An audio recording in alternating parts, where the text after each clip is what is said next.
નમસ્કાર મિત્રો, વિડીયોમાં તમારું સ્વાગત છે। જી હા મિત્રો, અત્યારે હાલ મોટા ને મહત્વના સમાચાર સામે આવી રહ્યા છે। તો મિત્રો, સમાચારમાં વાત કરીએ તો બારડોલી તાલુકામાં વાઘેચા ગામે બની બેઠેલા ભુવાએ ગંભીર રોગ દૂર કરવાના નામે દુષ્કર્મ આચરી એક સગીરાને ગર્ભવતી બનાવતા ચકચાર મચી જવા પામી છે। સમગ્ર મામલો બારડોલી પોલીસમાં જતા બારડોલી પોલીસ ઠગ ભુવો તેમજ તેની મદદગારી કરનાર પાડોશી મહિલાની અટકાયત કરી હતી। જી હા મિત્રો, અત્યારે હાલ મોટા ને મહત્વના સમાચાર સામે આવી રહ્યા છે। આજના આધુનિક યુગમાં પણ વહેમ અને અંધશ્રદ્ધા આજે પણ યથાવત રહી છે અને આવી અંધશ્રદ્ધાના આડમાં કેટલાક બની બેઠેલા ઠગ ભક્તો તેમજ ભુવાઓ માસૂમોનો લાભ લેવાનું ચૂકતા નથી। જી હા મિત્રો, અત્યારે હાલ મોટા સમાચાર સામે આવી રહ્યા છે।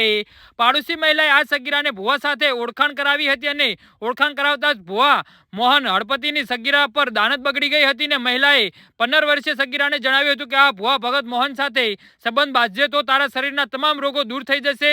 બાદમાં 5 મહિના પહેલા આ ભુવા અવારનવાર સગીરાને શમશાન નજીક આવેલી આંબાવાડીએ લઈ જઈને બળજબરીપૂર્વક તેની સાથે શરીર સંબંધ બાંધતો હતો અને તેને ધાક ધમકી આપતો હતો। દુષ્કર્મ આચરવાના કારણે સગીરાએ ગર્ભવતી થતા આખો મામલો પ્રકાશમાં આવ્યો હતો।